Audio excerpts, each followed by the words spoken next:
Greetings, my beautiful lovelies. It's Emmy. How are you? It's great to see you and welcome back. And happy New Year. Today, I'm going to be making everything mochi, mochi, mochi. Mochi.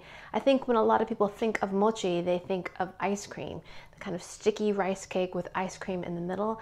Well, technically mochi is just the rice cake itself. Mochi is made from glutinous rice or sweet rice that has been steamed and cooked, and traditionally it is pounded, very laboriously pounded in a wooden kind of mortar and with these great big wooden mallets. And traditionally this is served or eaten and made during New Year in Japan.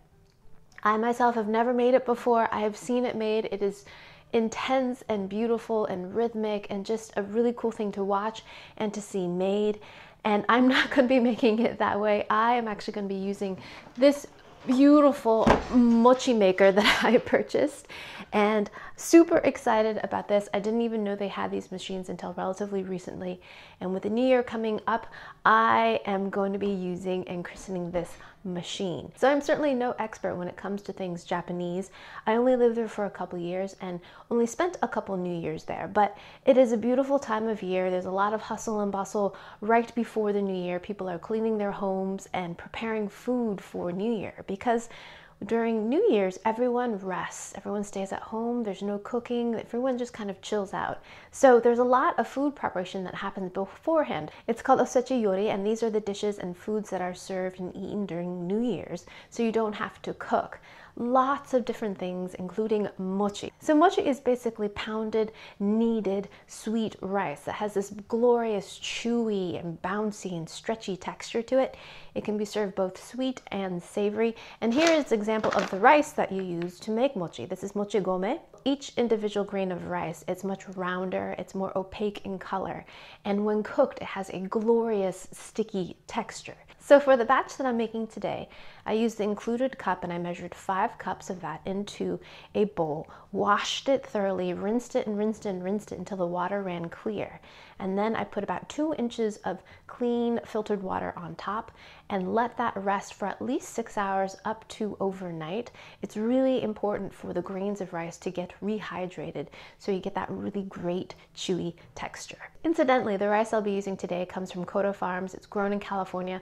It's a family-run business that's been in business since 1928. I believe they're 3rd generation farmers. The Koto family have been through a lot. In the 1940s, they had a thriving rice business, but then because of World War II, the entire family was interned and everything was wiped out from their business. Everything.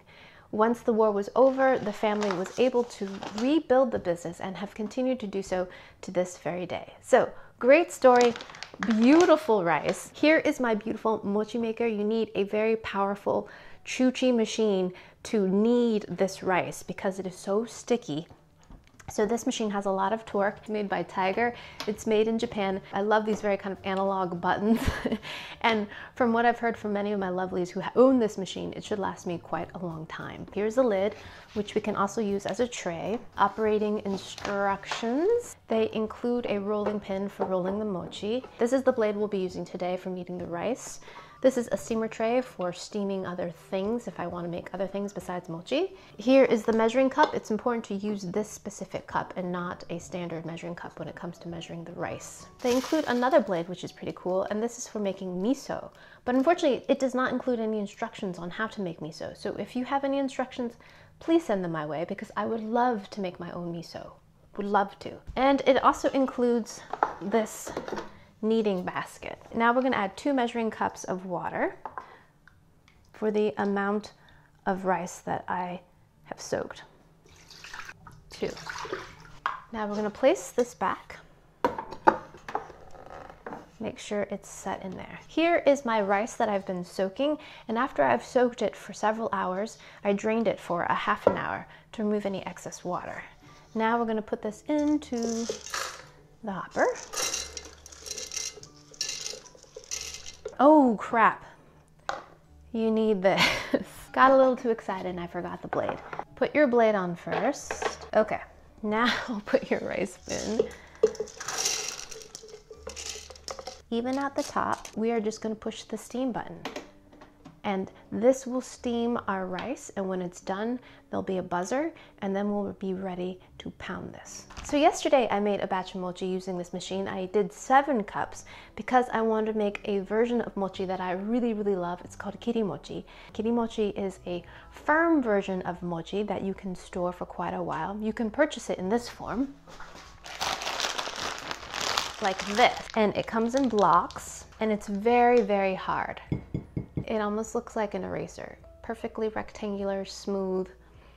Doesn't smell like much of anything, but this stuff is magical. This is scored already, so you can snap it. Look at that. Isn't that beautiful? And you can break it up into 4 pieces, and then you take this and you can toast it. You can watch these puff up beautifully. It's like magic. I just love watching them. Each time I cook mochi, I watch this happen because it's just so much fun. The water that's inside of the mochi starts to heat up and steam and expand, and because the mochi is made of glutinous rice, it has a really great sticky, stretchy consistency. So it puffs up and contains that heated steam and just inflates like a beautiful balloon, which is great because that then toasts up. So you get this kind of crunchy exterior. Inside you've got this really stretchy, gooey, chewy interior. Fantastic. So I wanted to make my own homemade version of kirimochi, which I've never done. I did the same steps I just showed you right now, but I cooked 7 cups because I wanted a little extra because we love kirimochi so much. So after the mochi was pounded, I divided the dough into 2 plastic bags. I saw this technique on a YouTube video. I'll put a link down below. And then I used included rolling pin to roll it out into about a little less than 1/2 inch. I cut tiny holes into the corners so it would allow the mochi to kind of push into the corners, and then I refrigerated it.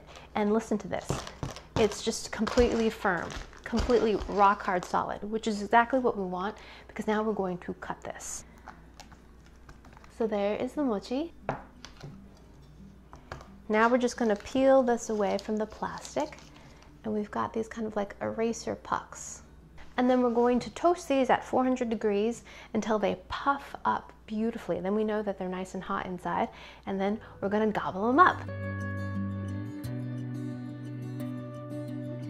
Okay, my lovelies, my homemade kirimochi has come out of the oven and it looks great. Traditionally, this is served with soy sauce or shoyu.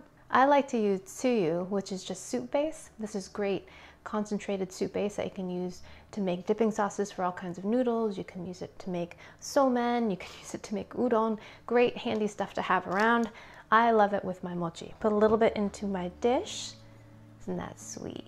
Isn't that great? So this side is nice and sticky, and this side has puffed up beautifully. Dip it into the dipping sauce, and then wrap it in the seaweed, and then itadakimasu.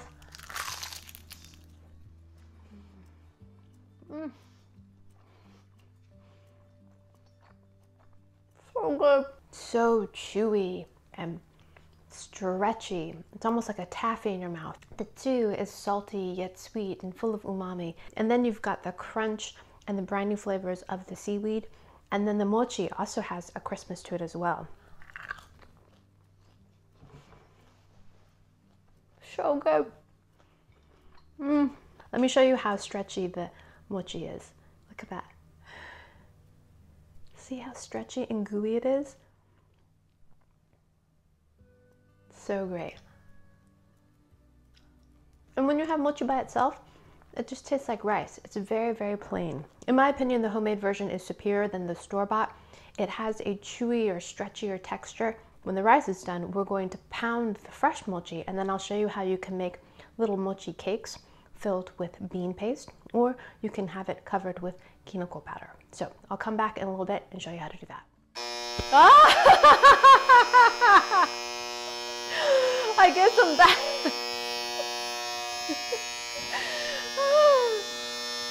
I guess it's finished, so no need to come back.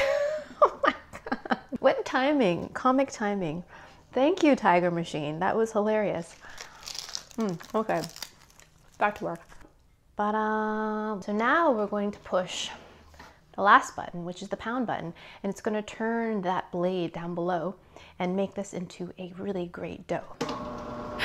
Isn't that great? Look at that. Isn't that marvelous? I would say 10 to 20 minutes depending on how big your batch is. You want this to be a nice, smooth, homogeneous ball of dough.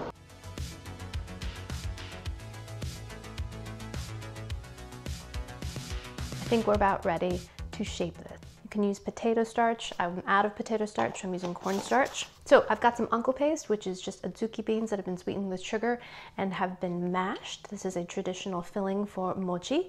So this is very convenient because it comes pre-cooked and sweetened for me, and it's in a tin. There we go. Make sure to get our blade out of there. We can just use our hand and squeeze it and make a little ball of mochi. Tie it off.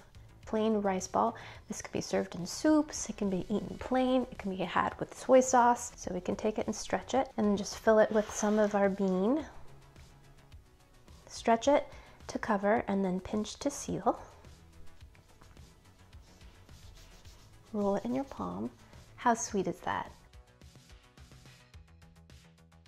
I should also mention that eating pounded sticky rice is not unique to Japan. It can also be found in China or in Southeast Asia, where it is also eaten and enjoyed for its beautiful texture and its ability to take on such wonderful flavors. Alrighty, let's go ahead and give one of these a taste while it's still warm. Alrighty, Happy New Year to you all.